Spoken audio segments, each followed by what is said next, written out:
आज की क्लास में मैं आपको किंगडम मोनेरा एक्सप्लेन करने जा रही हूँ। अब इस किंगडम को समझने के लिए सबसे पहली चीज जो आपको यहाँ पे ध्यान में रखनी है वो ये है कि हम एक सिंपलेस्ट ऑर्गेनिज्म के बारे में या फिर सिंपलेस्ट ऑर्गेनिज्म की कैटेगरी के बारे में स्टडी करने जा रहे हैं। तो जो सिंपलेस्ट ऑर्गेनिज्म है, तो इसको देख के अब बच्चों के दिमाग में क्वेश्चन अराइज होता है कि हमें तो इतने सारे लेवल्स देखने को मिल रहे हैं, तो ये सिंपल कैसे हुआ। तो इसको सिंपल हम किस पर्पज से बोल रहे हैं, क्योंकि अगर इसको कंपेयर किया जाता है प्रोकैरियोट्स के साथ, किसके साथ? प्रोकैरियोट्स के साथ, तो उसके कंपैरिजन में ये मोनेरा जो है, ये थोड़ा बहुत नहीं, बहुत ज्यादा ये सिंपल हो जाते हैं जितने भी मोनेरन्स हैं। क्योंकि आपने जो सीरीज ऑफ इवोल्यूशन देख रखा है, मैंने बार बार आपको रिपीट करा है कि आपको जो 5 किंगडम्स देखने को मिलते हैं, तो इन 5 किंगडम्स में मोनेरा, प्रोटिस्टा, फंजाई, प्लैंटियन, एनिमेलिया, हमने ये सीरीज इवोल्यूशन के बेसिस पे अरेंज करके रखा हुआ है। तो उस वे से हमारे पास यहाँ पे एक पॉइंट निकल के सामने आता है, the kingdom Monera includes the simplest organisms in this living system. हमारे इस लिविंग सिस्टम में सिंपलेस्ट ऑर्गेनिजम्स को ये कैरी करने का काम करता है। कहाँ से लिख रहे हैं हम इस पॉइंट को? यहाँ से देख के लिख रहे हैं। अगर कोई आपसे पूछता है कि what is the basis of arrangement of this specific series of these 5 kingdoms, वहां आपको आंसर करना है series of evolution. Series of evolution के बेसिस पे हमने इन 5 किंगडम्स को यहाँ अरेंज करके रखा हुआ है, पहली चीज। दूसरी बात ये है कि ये मोनेरा सिर्फ और सिर्फ बैक्टीरिया की कैटेगरी में जितने भी ऑर्गेनिजम्स हैं, ये उनको सिर्फ अपने अंदर कैटेगराइज करके रखने का काम करता है। आपको जितने टाइप के बैक्टीरिया की पढ़ाई करनी है, आप इस किंगडम के अंदर कर सकते हैं। एक और स्पेशल चीज क्या है, यहाँ पे आपको यहाँ पे 5 किंगडम्स का नेम नजर आ रहा है, लेकिन इनमें से सिर्फ 2 किंगडम्स आपके पास ऐसे होंगे जिसमें मैं आपको एक टर्म बताऊंगी और सिखाऊंगी। पहले भी आपने सुना होगा, एक इंग्लिश का वर्ड है या टर्म है, ऐसा नहीं है कि कॉपीराइटेड है बायो के लिए। आपने एक इंग्लिश का टर्म सुन रखा है, कॉस्मोपॉलिटन। ठीक, तो कॉस्मोपॉलिटन जो टर्म हम लोग बोलते हैं, अगर आपसे कोई पूछे कि what is the literal meaning of this word, तो the organism that survives everywhere, ये हर जगह पाए जाते हैं। मोनेरा की क्या खासियत है, कहीं भी आप इमेजिन करके देखें, चाहे पोलर आइस कैप हो, ये हॉट स्प्रिंग्स हो, कहीं भी जहां पे आप खुद को सरवाइव कराने के बारे में इमेजिन नहीं कर सकते, वहां कौन पाया जाएगा? वहां ये मोनेरन्स पाए जाते हैं। तो हमने इनको एक टैग दे दिया कि ये क्या है, कॉस्मोपॉलिटन है। अब दूसरी बात कि अगर कॉस्मोपॉलिटन है, पॉइंट से पॉइंट को निकालना सीखना है, रटना नहीं किसी चीज को। तो दूसरी बात यहाँ पे क्या है कि अगर आप इसको कॉस्मोपॉलिटन बोल रहे हैं, तो आप एक बात सोचेंगे वहां पे, क्या हमने तो बड़ी आसानी से लिख दिया कि कॉस्मोपॉलिटन है। क्या है ये?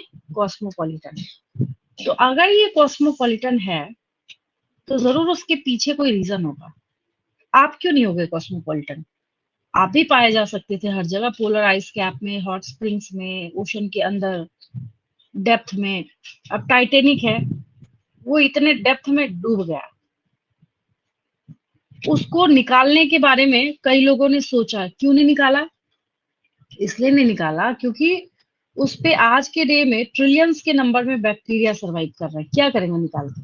कबाड़ी एक तरीके से, वो उसको निकालने का कोई फायदा तो है नहीं। तो बैक्टीरिया के बारे में अगर आप सोचे, तो बैक्टीरिया बैक्टीरिया अगर हम लोग बोलेंगे, दैट मीन्स की हम लोग यहाँ पे सीख रहे हैं किंगडम मोनेरा के बारे में। तो मैंने अभी आपको एक क्वेश्चन बोला, क्या कि ये बैक्टीरिया इतने एडवर्स कंडीशंस में इतनी अपने आप को सरवाइव कैसे करा पाते हैं? उसका सबसे बड़ा और मेन रीजन क्या है कि ये कैप्सूल कैरी करता है। क्या कैरी करता है? ये कैप्सूल कैरी करता है। अगर इसके पास कैप्सूल नहीं होता, तो बैक्टीरिया इतने एडवर्स कंडीशंस में खुद को सरवाइव नहीं करा सकते थे। अब बेसिक फीचर्स लिखते वक्त, क्योंकि मैं बेसिक फीचर लिखने से ही स्टार्ट करूंगी ताकि आपको भी आसान लगे आगे जाके अगर हम लोग इसको थोड़ा सा एडवांसमेंट की तरफ ले भी जाते हैं। तो यहाँ पे इसके बेसिक फीचर्स को लिखते वक्त वापस उसी टेबल को, बायोलॉजिकल क्लासिफिकेशन के फर्स्ट टेबल को ही हम एनालाइज करते हुए इसके फीचर्स को हम लिखेंगे। ऑब्वियस है, जितने बॉक्सेस आपको मैंने वहां पे बताए थे वो सारे फीचर्स सबसे पहले आपको कॉपी कर देना है इसको लिखते वक्त, ये आपको ध्यान रखना है, ठीक है। तो हम लोग करेंगे अभी basic features of kingdom Monera. मेरे साथ साथ नोट करते चलेंगे।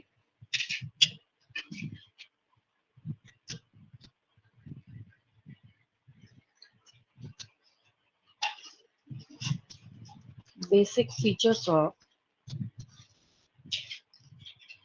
Kingdom Monera.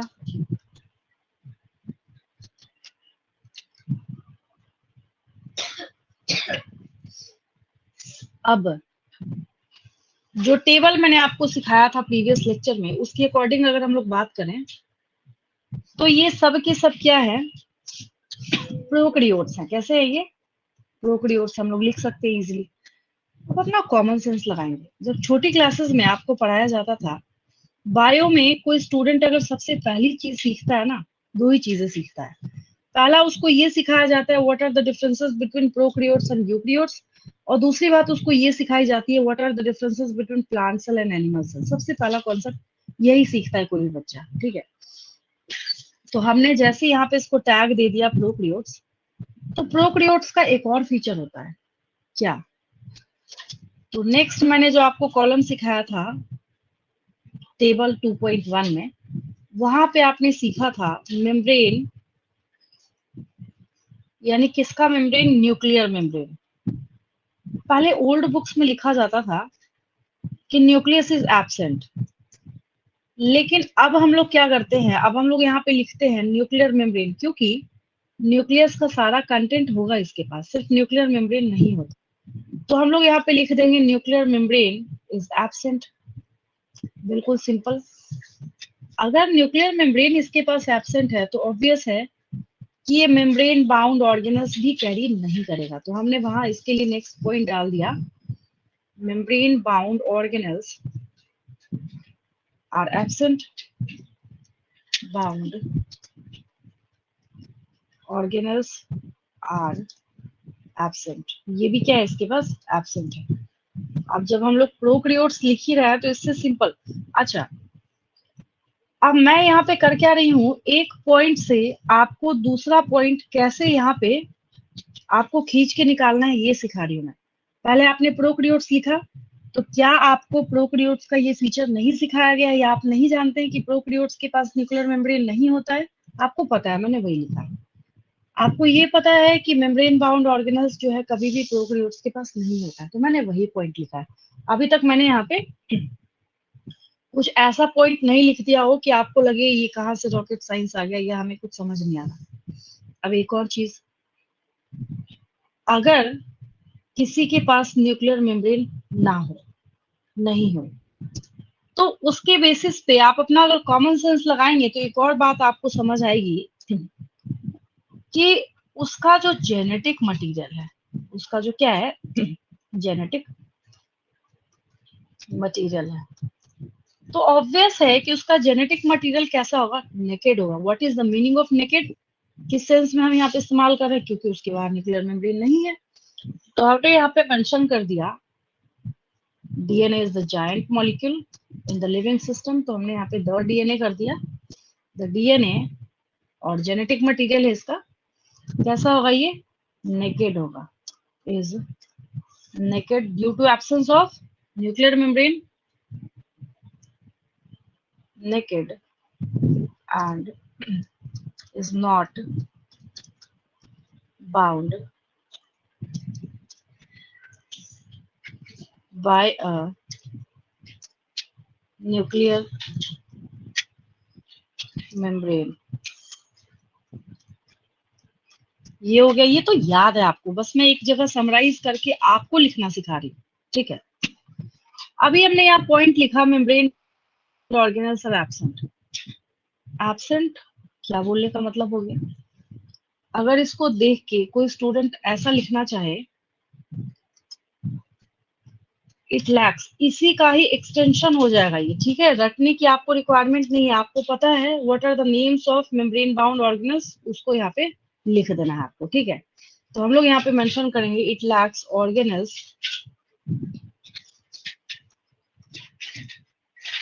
लाइक, चलिए फटाफट एक दो बताएंगे उधर से मेम्ब्रेन बाउंड ऑर्गेनल्स का नाम क्या लिखे हम लोग? माइटोकॉन्ड्रिया नहीं होगा इसके पास, लाइसोसोम्स नहीं होगा इसके पास, देन प्लास्टिड्स सब एडवांस्ड ऑर्गेनल्स हैं, प्लास्टिड्स, देन गोल्जी बॉडीज,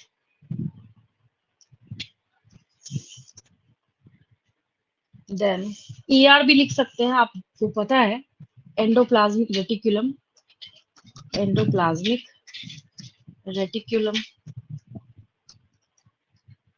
ये भी नहीं होगा इसके पास, सेंट्रोजोम एक लास्ट ऐड कर लेते हैं इसमें, सेंट्रोजोम, ये आप अपने कॉमन सेंस से भी लिख सकते हैं, आपको याद करने की कोई जरूरत नहीं है इसमें, एक्सेट्रा।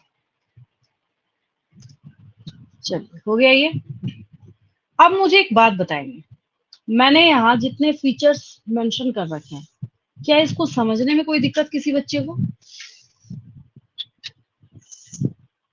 इसको नो समझने में मैम। और ये आप ऑलरेडी जानते हैं, मैंने आपको समराइज करके एक जगह सिर्फ लिखना सिखाया है। ऐसा नहीं कि मैं ये भी नहीं बोलूंगी कोई मैंने बहुत नई बात आपको सिखा दी हो जो पहली बार आप सुन रहे हैं अपनी लाइफ में, नहीं, ये सारी चीजें आपको पता है। और यहाँ पे जो सारे के सारे आपने फीचर्स की पढ़ाई करी है, वो सारे फीचर्स किसके हैं? तो बैक्टीरिया के हैं। किसके फीचर है? मतलब बोलने का ये है कि लिखते वक्त आपको किसको इमेजिन करके इसकी फीचर्स को लिखना है? बैक्टीरिया को इमेजिन। अब आपको लिखना है फीचर मोनेरा का और आप अपने फीचर को याद करके लिखना है, तो गलती होगा, ऑब्वियस है। तो लिखते वक्त आपको किस चीज का ध्यान रखना होता है कि आपको सिर्फ किसके बारे में सोचना है? बैक्टीरिया के बारे में, तब आप सही सही वहां पे मेंशन कर पाएंगे, ठीक है। आगे बढ़े हम लोग। अगर आपने नोट कर लिया है तो बहुत अच्छी बात है, नहीं नोट किया है तो इसका स्क्रीनशॉट ले लेना।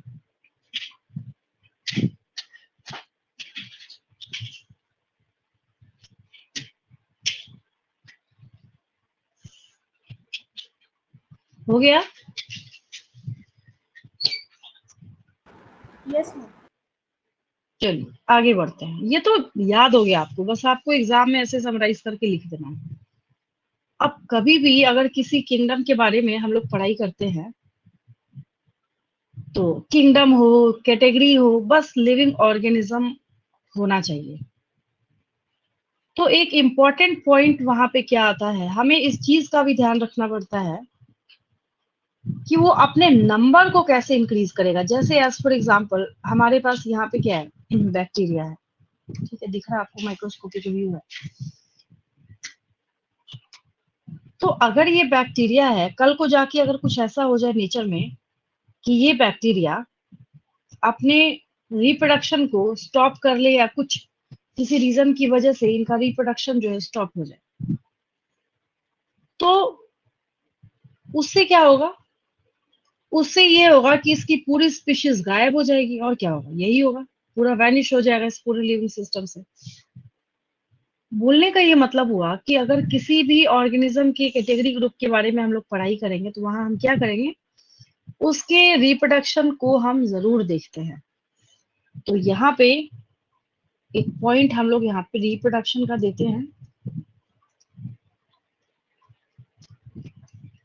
और रिप्रोडक्शन में स्पेशल चीज क्या सीखी आपने जो आप जानते हैं ऑलरेडी, उसमें भी कुछ नया नहीं है। असेक्सुअल मोड ऑफ रिप्रोडक्शन का नाम आपने सुना हुआ है, तो हम लोग यहाँ पे लिख देंगे दे रिप्रोड्यूस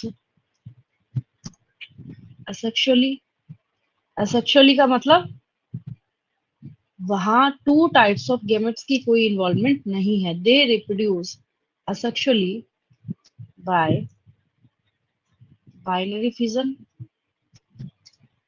binary fission, और कई बार बडिंग भी करते हैं. ये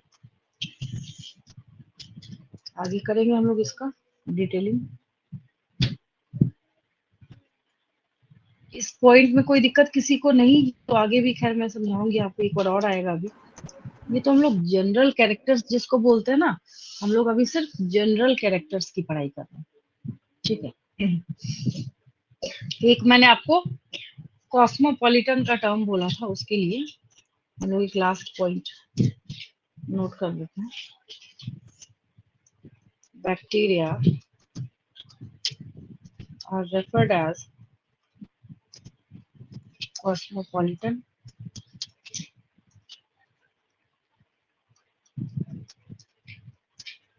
क्या रीजन है इसका?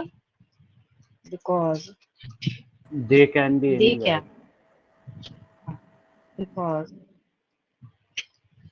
they can easily survive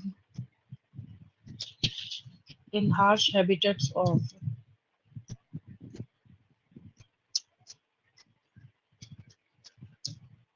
nature. इसके ऊपर भी एक टॉपिक आता है, इसलिए हार्श हैबिटेट भी लिखना जरूरी है. इसके बेसिस पर ही हम आर्की बैक्टीरिया को क्लासिफाई करेंगे. तो जिसके लिए हमने क्या किया यहाँ पे, ये मेंशन कर लिया कि कॉस्मोपॉलिटन क्यों बोल रहे हैं, because they can easily survive in harsh habitats of nature. क्यों हार्श हैबिटेट में सर्वाइव कर रहा है? Due to presence of their hard capsule और टफ वॉल. उसकी वजह से वो इजिली क्या कर रहे हैं, वहां पे सर्वाइव कर रहे हैं. All bacteria are included under kingdom Monera. सबको हम किसमें इंक्लूड करने का काम करेंगे? मोनेरा के अंदर इंक्लूड करने का काम करेंगे. तो ये हम जनरल कैरेक्टर्स की पढ़ाई कर रहे हैं. ये बोलने का ये मतलब नहीं कि मोनेरा ओवर हो गया. जनरल कैरेक्टर का मतलब, अगर बाहर से कोई फॉरेनर हमारे इंडिया के बारे में पढ़ाई करता होगा, वो क्या सीखता होगा? वो ये सीखता होगा कि जो इंडिया है, यहाँ पे हमारा मदर टंग क्या है? हिंदी है. वो तो यही बोलते होंगे ना कि इनकी मातृभाषा हिंदी है, ये हिंदी बोलते होंगे, हिंदी में बात करते होंगे. लेकिन अगर आप तमिल चले Yes. जाइए तो वहां के लोगों को हिंदी नहीं आती. वेस्ट बंगाल में ही कुछ लोग ऐसे होंगे जिनको कि हिंदी नहीं आती होगी या बोलने में दिक्कत होती होगी. तो हम जब ओवरऑल ऊपर से फीचर की पढ़ाई करते हैं तो वो जनरल कैरेक्टर्स हैं. जैसे पढ़ाते वक्त कई बार बच्चों के दिमाग में क्वेरी आती है, मैम इतना ही पढ़ना है क्या? ये जनरल कैरेक्टर्स हैं, मतलब हम इसको ऊपर से अभी सीख रहे हैं कि इसके क्या क्या बेसिक फीचर हो सकते हैं. ठीक है. अब मोनेरा को पढ़ाते वक्त मैंने मोनेरा का मोड ऑफ न्यूट्रिशन सिखाया था. क्या सिखाया था मैंने आपको? मोनेरा का मोड ऑफ न्यूट्रिशन सिखाया था. तो इसका मोड ऑफ न्यूट्रिशन जो है ये काफी स्पेशल है अपने आप में. ये देखिए, मोड ऑफ न्यूट्रिशन जब मैंने सिखाया किसका? मोनेरा का. अगर पूछा जाता है which kingdom poses most diverse mode of nutrition, वहां पे आंसर हमें मोनेरा का लिखना होता है. बच्चे कहते हैं मैम प्रोटिस्टा क्यों नहीं लिख सकते? उसका रीजन सुनिए ध्यान से. अगर आप प्रोटिस्टा के बारे में सुनेंगे, सोचेंगे, समझेंगे, तो हम हेट्रोट्रॉफिक लिखेंगे, पैरासिटिक लिखेंगे, सेप्रोफाइटिक लिखेंगे, फोटोसिंथेटिक भी लिखेंगे, बट कीमोसिंथेटिक नहीं लिखेंगे. तो एक तो कम हो गया ना उसमें. तो हम यहाँ पे इस चीज के रिगार्डिंग सीख रहे हैं कितना high number of varieties in mode of nutrition कौन सा किंगडम शो कर सकता है. तो जिसके बेसिस पे हमने यहाँ पे कंक्लूजन क्या निकाला कि सबसे ज्यादा डाइवर्सिटी किसके मोड ऑफ न्यूट्रिशन में है? तो मोनेरा के.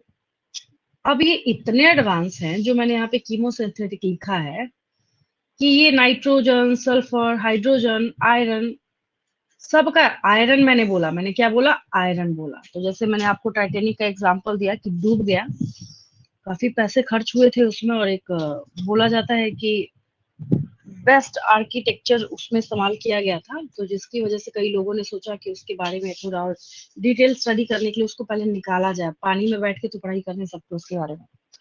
फिर बोला गया कि नहीं, वो क्या है वहां पे? सिर्फ बैक्टीरिया बैक्टीरिया है। इससे मुझे एक और बात याद आई जो आप अपने डेली लाइफ से भी कंसर्न करेंगे तो आपको बात समझ आएगी। कोई ऐसी चीज, कोई ऐसा आयरन का कील हो या कोई भी चीज हो जिसपे ना जंग लगा हो, रस्टिंग हो रखा हो, तो आप तुरंत भागते हैं टेटवेट का इंजेक्शन लेने, जाते हैं नहीं जाते हैं बताइए? जरूर लगवाया होगा आप सबने कभी ना कभी। Yes ma'am. सबने लगवाया होगा, कोई ऐसा बच्चा नहीं होगा ना, पेरेंट्स डर से लगवाते ही लगवाते हैं।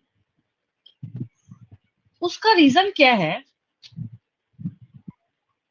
कि जहां पे आप रस्टिंग का प्रोसेस देख रहे होते हैं तो आपको ऐसा लगता है कि ये क्या है, एक नॉर्मल सा ऐसी कोई केमिकल रिएक्शन हो गया।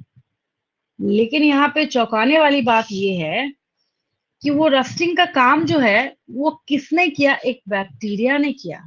किसने किया? बैक्टीरिया ने किया। फेरोबैसिलस एक बैक्टीरिया है।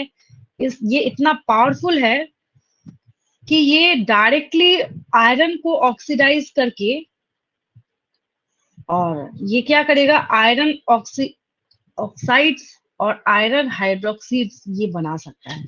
तो जिसकी वजह से हम, और नहीं समझ आया आपको? अभी सबसे सिंपल ऐसे समझिए, अगर कोई आपसे आज के बाद से पूछता है कि what do you understand by the chemosynthetic mode of nutrition, आपको सिर्फ इतना बोलना है, एक ऑर्गेनिज्म बिना सनलाइट के, बिना किसी पे डिपेंड हुए, सिर्फ खुद ही ऐसे केमिकल रिएक्शंस करेगा जिससे लिबरेट होने वाली एनर्जी का इस्तेमाल करके वो खुद को सरवाइव कराएगा। इतना आया समझ में? ठीक है। तो यहाँ पे कीमोसिंथेटिक मोड ऑफ न्यूट्रिशन और किसी भी किंगडम में कभी भी कोई भी टीचर आपको नहीं पढ़ाएंगे। ये सिर्फ कब आपको सुनने को मिलेगा? सिर्फ आपको तभी सुनने को मिलेगा जब आप किस चीज की पढ़ाई करेंगे? किस चीज के बारे में पढ़ाई करेंगे? किंगडम मोनेरा के बारे में। किसके बारे में? Kingdom Monera. अच्छा, मैं ना ये टेबल देखिए एक बार आपके सामने रखती हूँ, आपको अगर ऐसा लग रहा हो कि मैं हवा में बोल रही हूँ, ये रहा आपके सामने टेबल। अब इस टेबल को देख के मुझे एक बात बताएं, आपको बताना है कि इस टेबल में और किसी किंगडम में कीमोसिंथेटिक मोड ऑफ न्यूट्रिशन हो सकते हैं क्या? एक बार देखेंगे ध्यान से।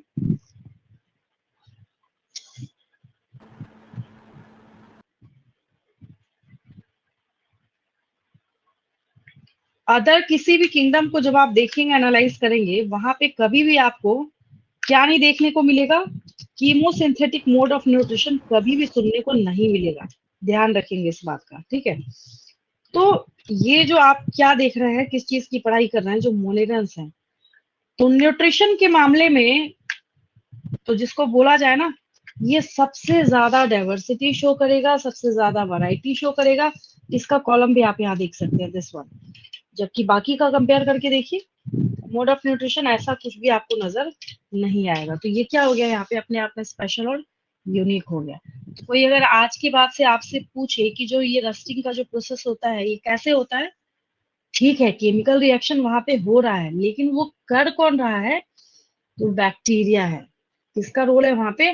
बैक्टीरिया का रोल है, ठीक है। इस यही रीजन है कि अगर कोई ऐसी चीज जिसमें रस्टिंग हो रहा हो या पूरा ही रस्टेड हो, जैसे ही आपके हाथ में चुभेगा आप तुरंत भागते हैं, कहते हैं हमें टेटवेट का इंजेक्शन चाहिए, क्योंकि आपको डर है कि अगर वो आपकी बॉडी में गया तो टेटनस कॉज करेगा, ठीक है। तो आयरन कोरोजन के लिए, आयरन कोरोजन के लिए बैक्टीरिया रिस्पॉन्सिबल है। नोट करके मैं एक पॉइंट आपको लिख देती हूँ, एक इंटरेस्टिंग फैक्ट है जो कि मेरे ख्याल से काफी बच्चों ने नया सीखा होगा। आप दौड़ के जाते तो थे वैक्सीन लेने, लेकिन आपने कभी सोचा नहीं था कि इसका रीजन कि आप जा क्यों रहे हैं डॉक्टर के पास, ठीक है। तो एक मैं नोट करके यहाँ पे नीचे ऐड कर देती हूँ नोट पॉइंट।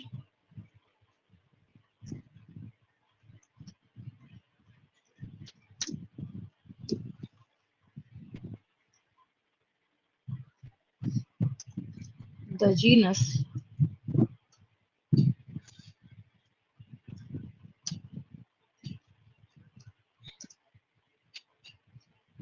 थायोबैसिलस कहते हैं इसको, थायोबैसिलस।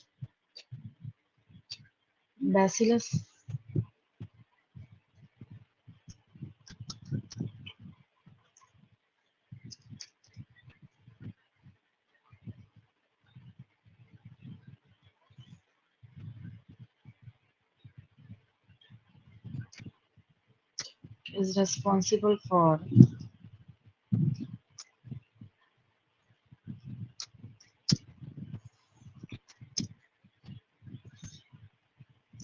आपने देखा होगा डस्टिंग का प्रोसेस होता रहता है होता रहता है होता रहता है।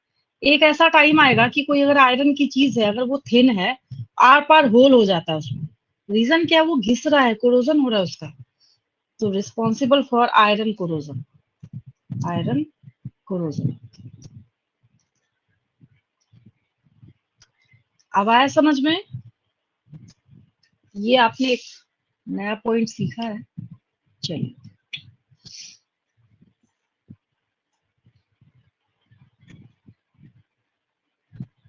इस पेज का स्क्रीनशॉट लेंगे, मैं आगे बढ़ती हूँ।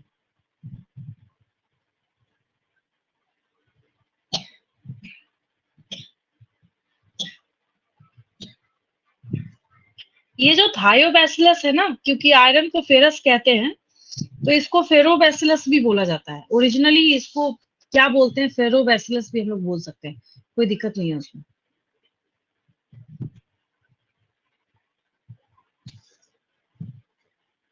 चलिए अब आगे मूव करते हैं।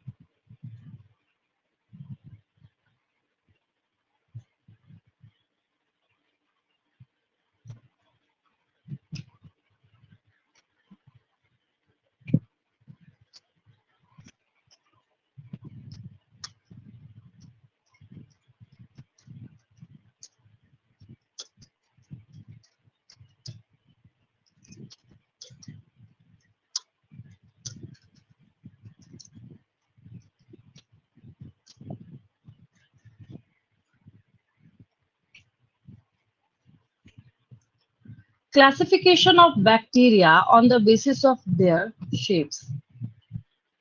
जब छोटे बच्चे होते हैं ना प्राइमरी के, तो उनको ना मैथ्स के शेप सिखाए जाते हैं। बोला जाता है ये देखो ट्रायंगल है, ये सर्कल है, ये स्क्वायर है, सारे शेप सिखाए जाते हैं छोटे में बच्चों को। ठीक उसी तरीके से यहाँ पे आपको बैक्टीरिया के कुछ शेप्स सिखाए जा रहे हैं, लेकिन इसका नाम मैथ्स जैसा नहीं है, आसान है। ये मैं स्टार्ट करूं उसके पहले आप मुझे एक क्वेश्चन का आंसर करेंगे, जो मेरे ख्याल से हर एक स्टूडेंट जानता होगा इसमें। Which bacteria is responsible for transformation of milk into curd? Milk को कर्ड में ट्रांसफॉर्म कराने का काम कौन सा बैक्टीरिया करता है? आंसर करेंगे उधर से अगर मेरी आवाज जा रही है। मिल्क को कर्ड में ट्रांसफॉर्म कौन करता है?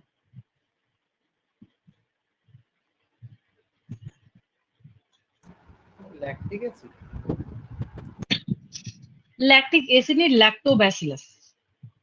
लैक्टोबैसिलस, उसको lactic acid bacteria LAB short में बोला जाता है।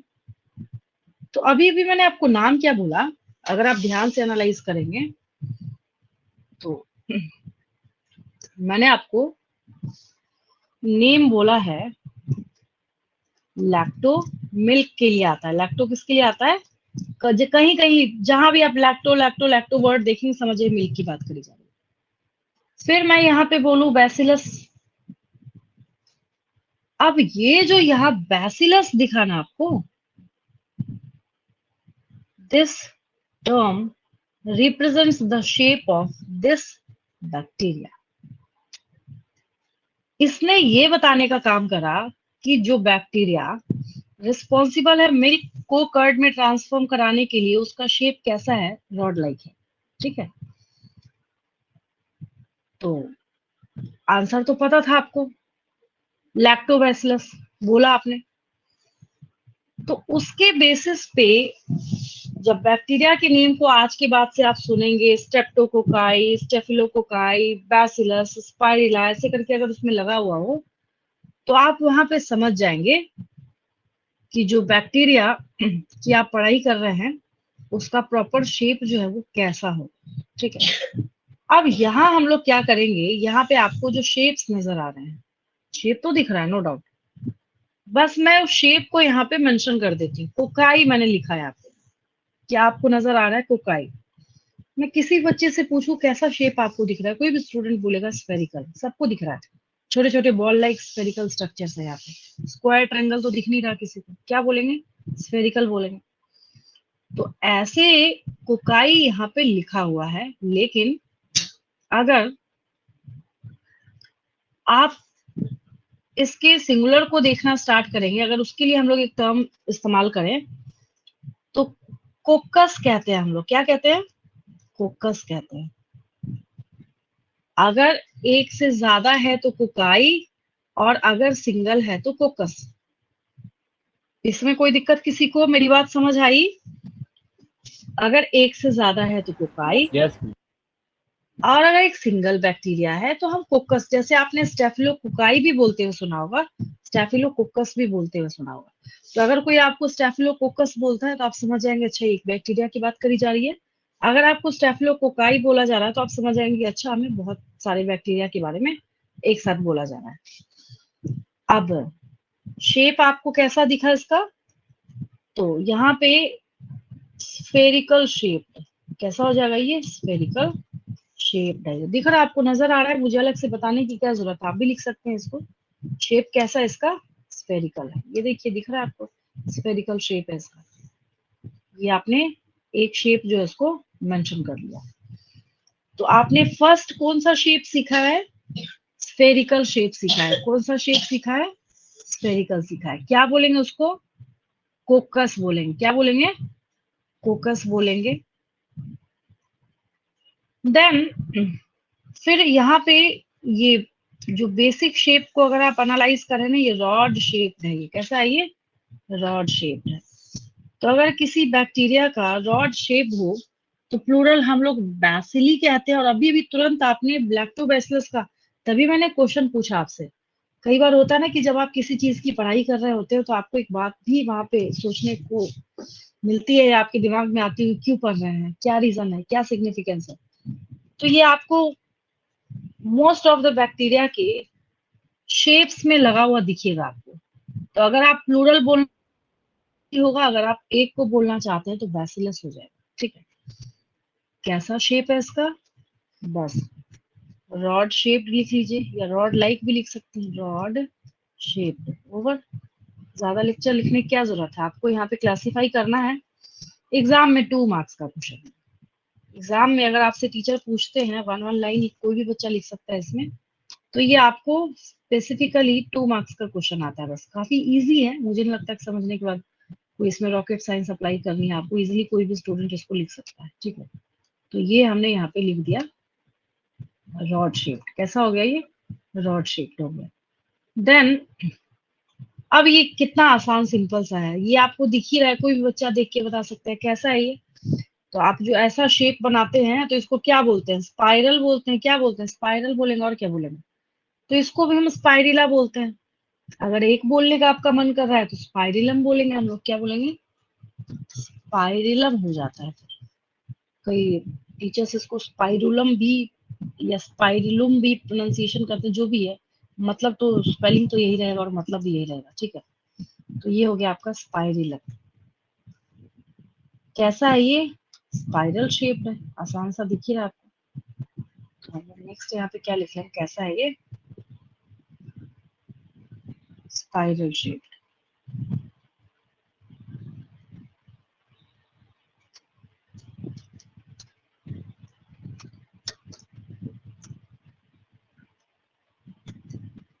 ये भी हो गया आपका। कैसा शेप है इसका? स्पाइरल है। कैसा है? स्पाइरल। चलो,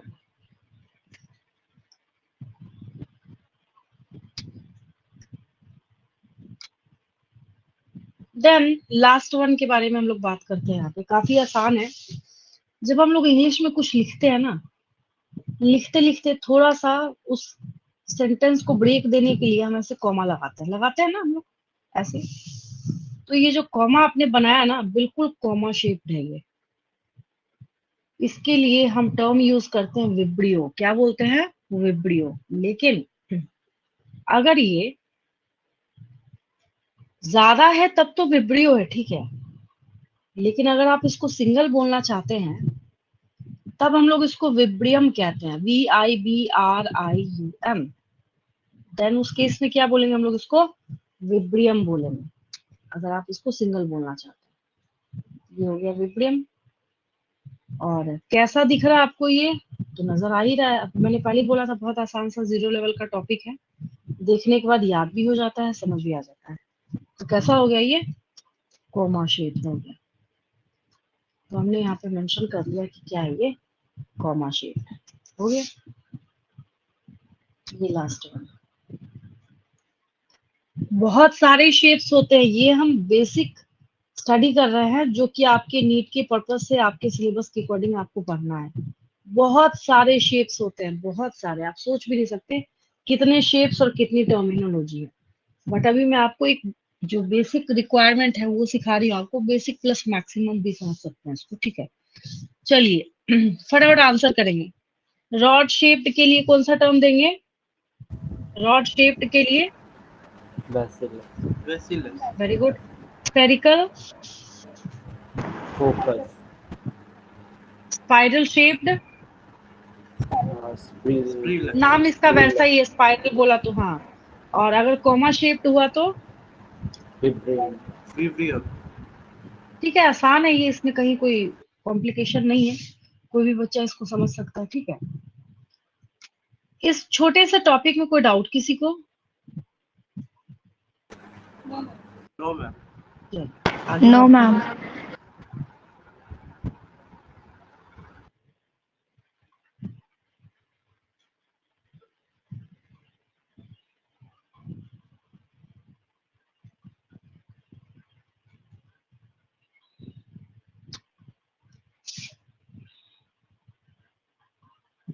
फिर अगर हम किसी बैक्टीरिया को एनालाइज करते हैं वापस,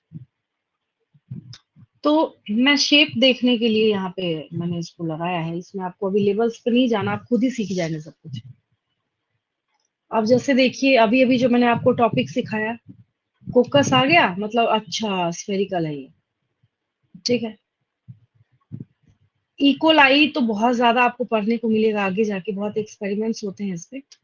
कैसा होगा वो, रॉड शेप्ड होगा। यहाँ पे एक और ट्रिपोनेमा है आपके पास, ये कैसा होगा, स्पाइरल शेप्ड होगा।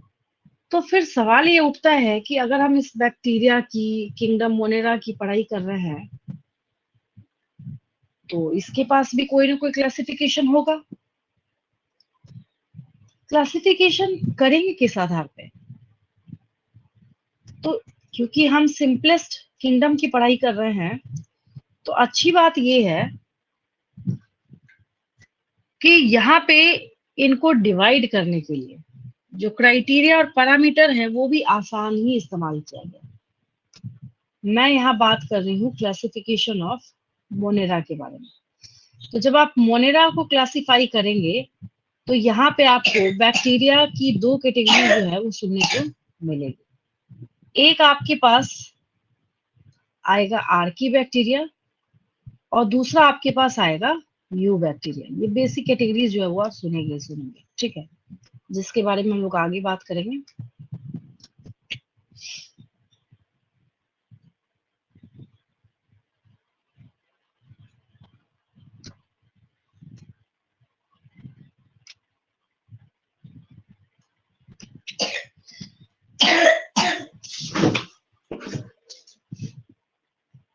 देखिए, अगर आपसे कोई पूछे कि आर्की बैक्टीरिया और यू बैक्टीरिया में ज्यादा ओल्ड कौन है, तो आर्की बैक्टीरिया क्या है, ज्यादा ओल्ड है, यू बैक्टीरिया एडवांस्ड है। और 2017 में नीट के एग्जाम में पूछा गया था कि which of the following category of bacteria is referred as true bacteria.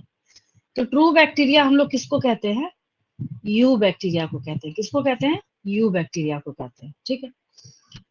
अब इसके बाद ज्यादा हार्श हैबिटेट्स में खुद को कौन सरवाइव करा सकते हैं, तब आर्की बैक्टीरिया। लेकिन अगर हम इस क्वेश्चन को उल्टा करें, लेकिन आज के नेचर में मोस्ट एबंडेंट कौन है, तब हम लोग क्या बोलेंगे, तब हम लोग बोलेंगे यू बैक्टीरिया। ज्यादा कौन पाया जाता है, यू बैक्टीरिया पाया जाता है, ठीक है। तो यहाँ पे एक पॉइंट आपको लिखा है, इंट्रोन्स इन डीएनए, ये आपको 12th क्लास में समझ आएगा। होता ये है कि डीएनए का जो पार्ट जब पूरा एक्सप्रेस तो करेगा अपने आप को, लेकिन उसमें कुछ नॉन फंक्शनल पार्ट भी होते हैं। तो वहां पे हम लोग एक टर्म का इस्तेमाल करते हैं इंट्रोन्स, ठीक है। तो आर्की बैक्टीरिया और यू बैक्टीरिया के रिगार्डिंग मैं कोई टॉपिक नहीं बता रही आपको, लेकिन कुछ ऐसी टर्मिनोलॉजी आपको सिखा रही हूँ जिससे बहुत सारे क्वेश्चंस पूछे जाते हैं रिगार्डिंग। पहले मैं आपको ये चीज मेंशन कर देती हूँ कि kingdom Monera are basically is divided into two categories.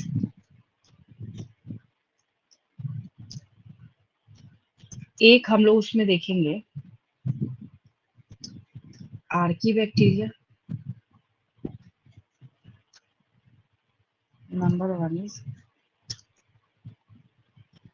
जो टर्म है आपके पास आर्की। आर्की मीन्स क्या होता है? What is the meaning of Archie? Reply करेंगे उधर से। आर्की मीन्स ओल्ड होता है। एक आपके पास है आर्की बैक्टीरिया और एक आपके पास है यू बैक्टीरिया। यू मतलब ट्रू होता है, जो ये है ना ई यू, इतना का ही मतलब क्या होता है? ट्रू होता है, ठीक है। तो एक को हम बोलेंगे यहाँ पे यू बैक्टीरिया। अब इन्हीं दोनों के रिगार्डिंग कुछ क्वेश्चंस हैं जो मैं यहाँ आपको लिख रही हूँ। जैसे एज फॉर एग्जाम्पल, अगर कोई आपसे पूछे मोस्ट प्रिमिटिव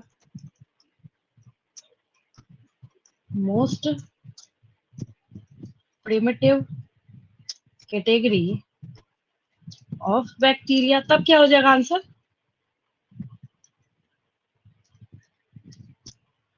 तब यहाँ आंसर हो जाएगा आर्की बैक्टीरिया। क्या हो जाएगा? Archie bacteria. फिर अगर यहाँ पे बात करी जाए, लेकिन नेचर में मोस्ट एबंडेंट अगर पूछ लिया जाए, most abundant category of bacteria, तब हम लोग यहाँ यू बैक्टीरिया लिखेंगे, तब आर्की बैक्टीरिया नहीं होगा। तब यहाँ पे आंसर हो जाएगा eubacteria. Then with the category of bacteria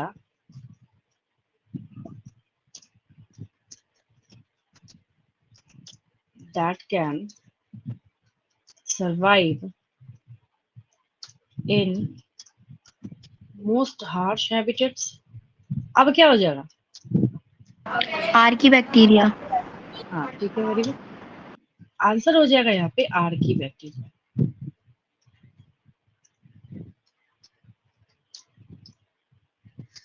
तो ये दोनों कैटेगरीज में आपको ये जो टर्म्स हैं ये आगे सुनने को मिलेंगे, ठीक है। अब हम लोग क्या करेंगे, जो इसकी फर्स्ट कैटेगरी है आर्की बैक्टीरिया, उसको स्टार्ट करेंगे। यहाँ तक कोई डाउट नहीं किसी को? क्लियर है बिल्कुल?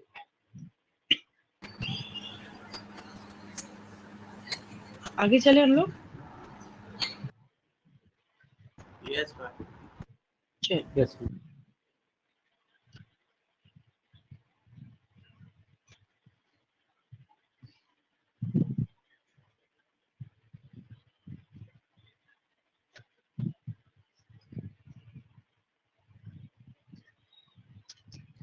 Archie bacteria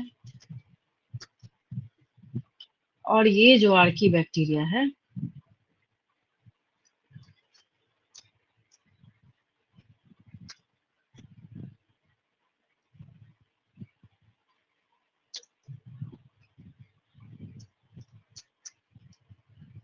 all the members of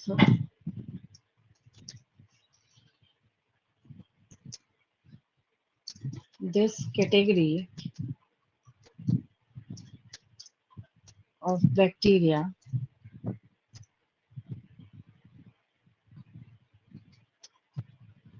या किंगडम मोनेरा ज्यादा बेटर होगा। Category of kingdom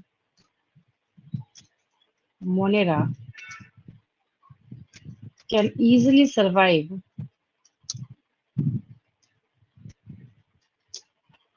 in most harsh habitats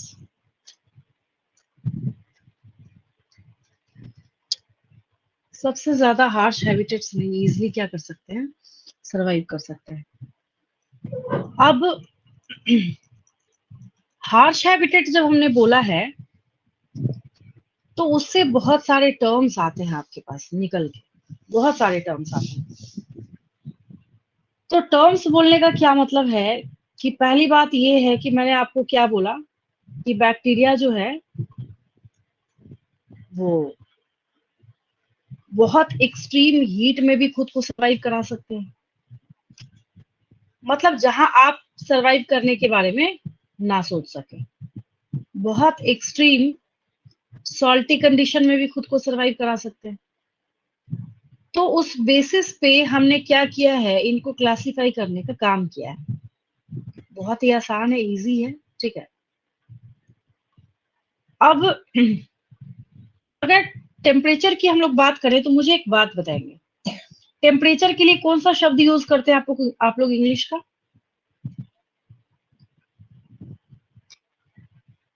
temperature के लिए इंग्लिश का कौन सा टर्म यूज करते हैं? थर्मो यूज करते हैं ना। टेम्परेचर के लिए हम लोग कौन सा टर्म यूज करते हैं? थर्मो यूज करते हैं, थर्मो, थर्मल, ये सब जो हम लोग टेम्परेचर के लिए यूज करते हैं।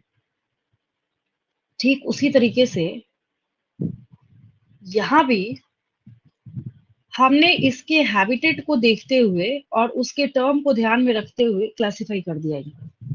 कैसे? अब समझेंगे ध्यान से। एक्सट्रीमोफिल्स इसलिए बोल रहे हैं क्योंकि एक्सट्रीम हैबिटेट्स में खुद को सरवाइव करा सकते हैं। अच्छा, HALO मतलब क्या होता है? जैसे केमिस्ट्री में हेलोजेंस पढ़ते हैं, सॉल्ट्स की पढ़ाई करते हैं उसमें। HALO, हेलो मीन सॉल्ट होता है। अगर कोई आपसे पूछे कि give the term for that type of bacteria which can easily survive in extreme salty condition, तो आप वहां पे टर्म क्या लिखेंगे? हेलोफिल्स या हेलोफाइल्स भी कई लोग बोलते हैं इसको। याद हो गया सबको? हेलो मीन्स सॉल्ट होता है, हेलो मीन्स क्या होता है? सॉल्ट होता है। याद हो गया सबको? मेरी बात समझ आई? Yes, ma'am. ठीक है, आप देखिए फिर एक और क्या चीज है कि हाई एसिडिक अगर आप इन्वायरमेंट देंगे उसमें भी ये खुद को सरवाइव करा सकते हैं। आसान है, तो एसिडो तो लिखा ही हमने पहले, एसिडोफिल्स कर दिया। अगर हार्श और बहुत एक्सट्रीम टेम्परेचर में ये खुद को सरवाइव कराए तो थर्मोफिल्स भी कहते हैं, और आपकी बुक में थर्मो एसिडोफिल लिखा हुआ है इसको, दोनों ठीक है, समझ गया? तब हम लोग इनको क्या कहते हैं? थर्मो एसिडोफिल्स कहते हैं। और एक और इम्पोर्टेंट चीज, इस बैक्टीरिया की कैटेगरी को केटल्स वगैरह जो है उनके गट में भी पाया जाता है, समझ गए? तो जिसकी वजह से हम लोग क्या कहते हैं इसको? मिथेनोजेंस कहते हैं। जिसकी वजह से हम लोग क्या कहते हैं उसको? मिथेनोजेंस कहते हैं, ठीक है। तो ये मैंने क्लासिफिकेशन किया है बैक्टीरिया का किस आधार पे कि इनका हैबिटेट जो है कैसा है और किस तरीके का है। समझ आया? इसमें कोई दिक्कत नहीं किसी को? No ma'am. चलो, कुछ असाइनमेंट क्वेश्चंस लिख रही हूँ, नोट करेंगे मेरे साथ साथ।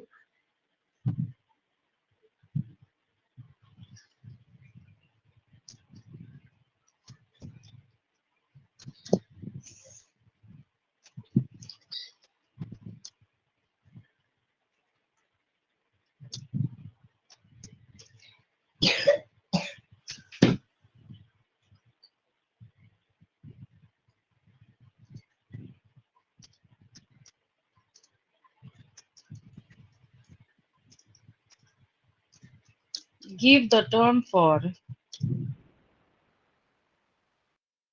category. Give the term for bacteria which can easily survive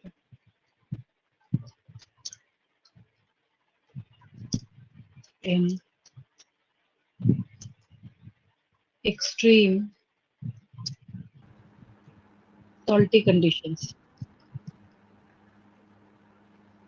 Hello, friends. ठीक है, very good. Answer is Telephiles. हाँ टेलोफाइल्स।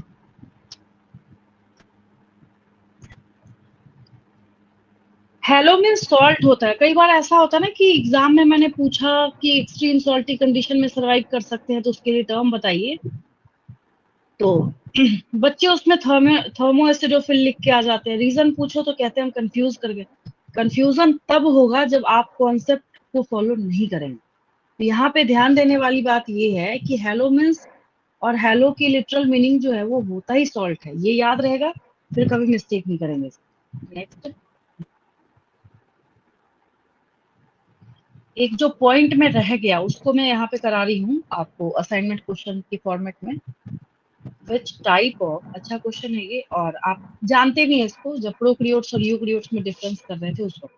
Which type of genetic material is present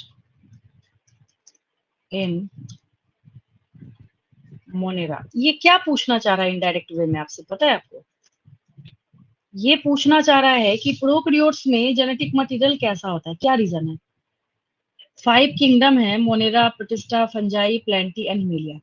उसमें से एक one and only single monera ही ऐसा है जो प्रोकैरियोटिक है। तो प्रोकैरियोट्स के बारे में जब आप बात करते हैं तो प्रोकैरियोट्स की खासियत क्या है कि उसके पास सिंगल सर्कुलर डीएनए होता है। क्या होता है उसके पास? सिंगल सर्कुलर डीएनए जो है वो अवेलेबल होता है। ठीक है, सवाल ये उठता है कि ये सिंगल सर्कुलर डीएनए का मतलब क्या है? सिंगल सर्कुलर ये बोलने का मतलब नहीं है कि डिवाइडर रख के आपने क्या किया, एक पूरा सर्कल बना दिया, पूरा यूनिफॉर्म सर्कल बना दिया, वो बोलने का मतलब नहीं है। सिंगल सर्कुलर बोलने का ये मतलब है कि उस केस में जो ये जेनेटिक मटेरियल है इसका, वो आपको अगर आप उसके एक एंड को ढूंढने की कोशिश करेंगे तो कहीं भी नहीं मिलेगा आपको। एक छोर जहां से आपने स्टार्ट किया वापस जाते जाते जाते जाते दूसरी जगह पे क्या होगा, वो कनेक्टेड होगा। ठीक है, तो जिसकी वजह से हम लोग क्या कहते हैं इसको, सिंगल सर्कुलर डीएनए। और एक और जो डेंजरस कॉन्सेप्ट है यहाँ पे, दैट इज प्लाज्मिड। यहाँ पे क्रोमोसोम मतलब डीएनए जो इसके पास अवेलेबल है और प्लाज्मिड है, दोनों में बहुत बड़ा डिफरेंस है, बहुत ह्यूज डिफरेंस है। ये जो डीएनए है सिंगल सर्कुलर डीएनए, ये तो इसका मेन जेनेटिक मटेरियल है, लेकिन इन प्रोकैरियोट्स के पास जो एक्स्ट्रा क्रोमोसोमल मटेरियल होता है उसको प्लाज्मिड कहते हैं। तो एक मैं आपको इसका लिख दे रही हूँ, एक प्लाज्मिड मैंने क्योंकि नोट नहीं कराया, अभी ये देख के मुझे याद आया, मैं वो भी आपको मार्क करा देती हूँ। चलिए, तो इसमें हम लोग लिखेंगे, मैंने क्वेश्चन पूछा आपसे कि मोनेरा में किस तरह का जेनेटिक मटेरियल होगा, आंसर आ जाएगा यहाँ पे, single and circular DNA, deoxyribonucleic acid. ठीक है, then third question, what do you understand bye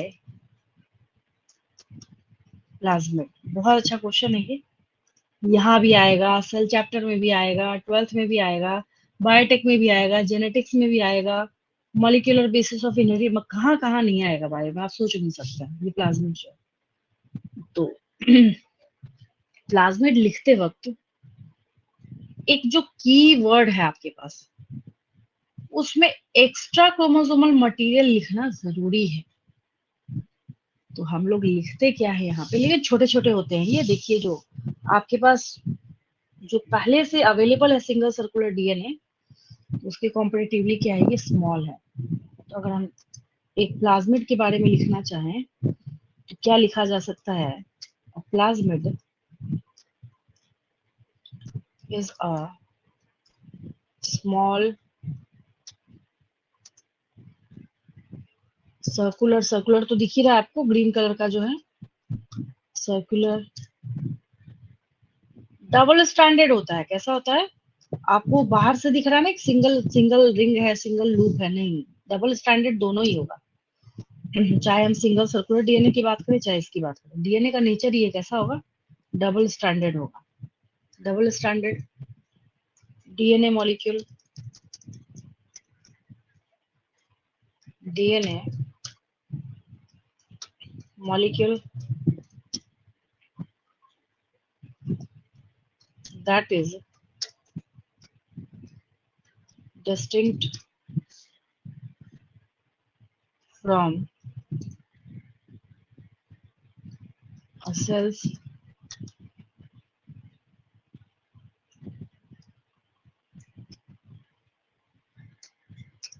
chromosomal DNA, जो मेन वाला डीएनए है ना उसको क्रोमोसोमल डीएनए कहते हैं हम लोग।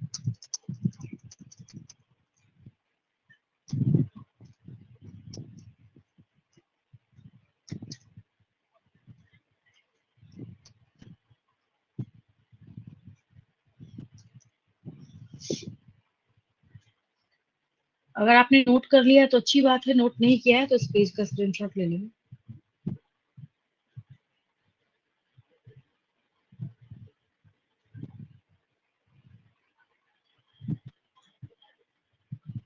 Yes, I'm done. चलिए,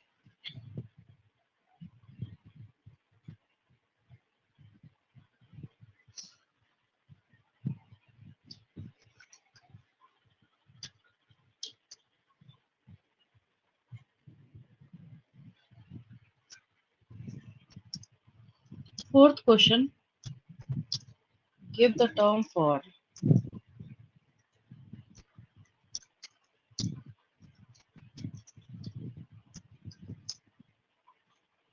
ट्रू बैक्टीरिया। आसान है, क्या लिखेंगे? यू बैक्टीरिया, क्या लिखेंगे? You bacteria.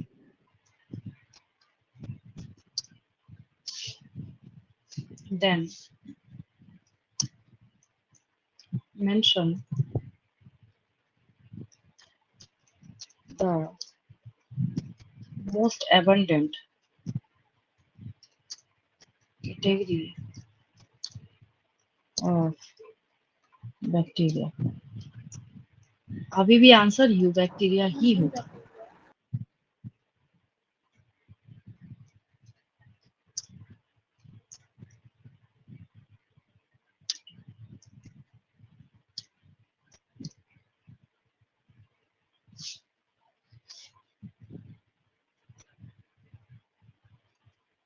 Name the bacteria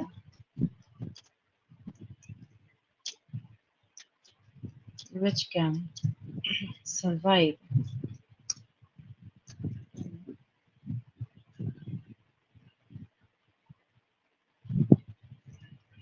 methane abundant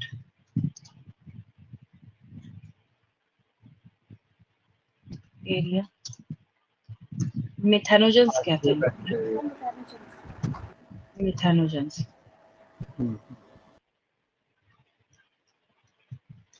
आगे जाके बहुत बड़ा रोल है इनका, बायोगैस प्रोडक्शन वगैरह में इनका बहुत बड़ा रोल जो है वो पढ़ेंगे, ठीक है।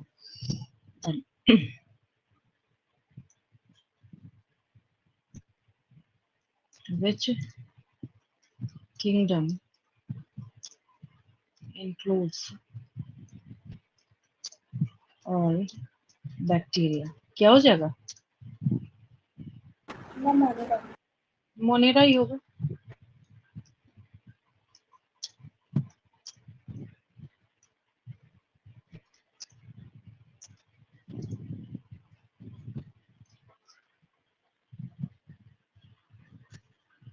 ये सारे क्वेश्चंस याद हो रखे हैं आपको, इसमें कहीं कोई डाउट नहीं किसी को? No, ma'am. चलिए आगे चलते हैं। स्क्रीनशॉट ले लेंगे इसका, अगर आपने नोट नहीं किया है, नोट किया है तो खैर बेस्ट है।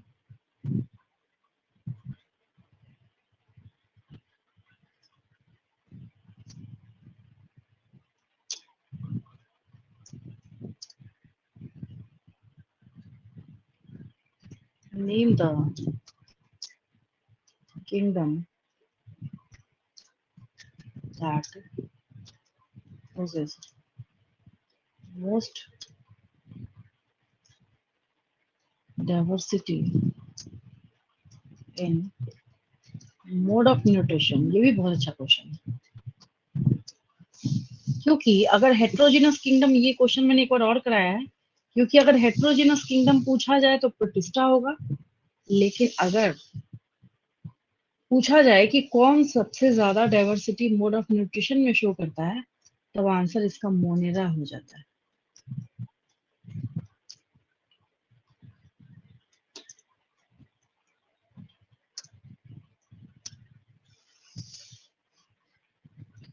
नाइन्थ क्वेश्चन आपको करना है, एक्सप्लेन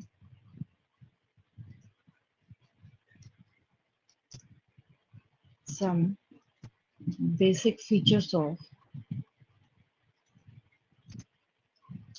मोनेरा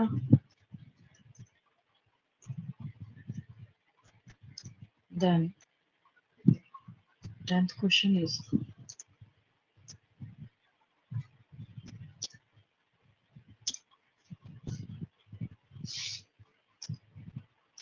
क्लासिफाई, ये भी आपको करना है जो सिखाया मैंने आज की क्लास में। Classify bacteria on the basis of their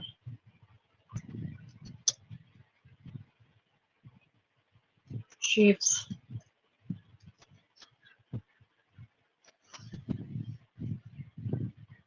ninth question जो है इसमें तो आज की पूरी क्लास लिखनी है आपको, और 10th क्वेश्चन जो है एक पोर्शन था वो भी इसमें कवर हो जाएगा, तो इससे क्या होगा, कंप्लीट रिवीजन हो जाएगा आपका, है ना। यहाँ तक कोई डाउट नहीं किसी को? No, ma'am. क्लियर है बिल्कुल? Yes, ma'am.